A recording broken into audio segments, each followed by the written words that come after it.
Union ভূমি অফিসের দরজার তালা ভেঙে এবং জানালার গ্রিল কেটে কম্পিউটার, ল্যাপটপ, পানির মোটর সহ অন্যান্য জিনিসপত্র চুরি করে নিয়ে যাওয়া হয়। রাজবাড়ীর গোয়ালন্দ উপজেলা দৌলতদিয়া ইউনিয়ন ভূমি অফিসে এমন চাঞ্চল্যকর চুরির ঘটনা ঘটে।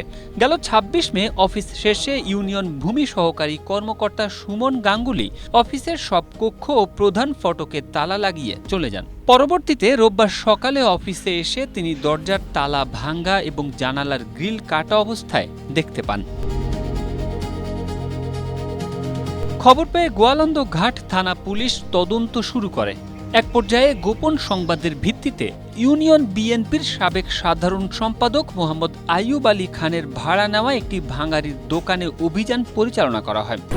স্ট্রবেরি সুপার ডটেড ও ক্লাসিক ভ্যারিয়েন্টে সেন্সেশন জাগুক শিহরণ। অভিযানে ভূমি অফিস থেকে চুরি হওয়া মোটর সহ কয়েকটি মালামাল উদ্ধার করা হয়। এ সময় ৩ বোতল বিদেশি মদও জব্দ করা হয়। গোয়ালন্দ ঘাট থানার অফিসার ইনচার্জ মোহাম্মদ শফিকুল ইসলাম বলেন, চুরির ঘটনার তদন্তে একটি ভাঙাড়ির দোকান থেকে কিছু চোরাই মালামাল ও ৩ বোতল বিদেশি মদ উদ্ধার করা হয়েছে।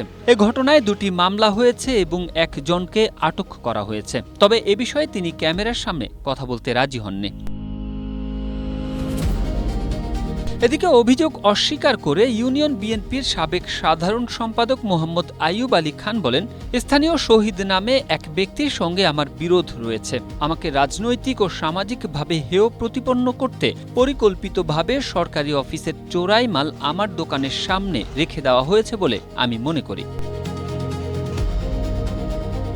Desk report, Asia post.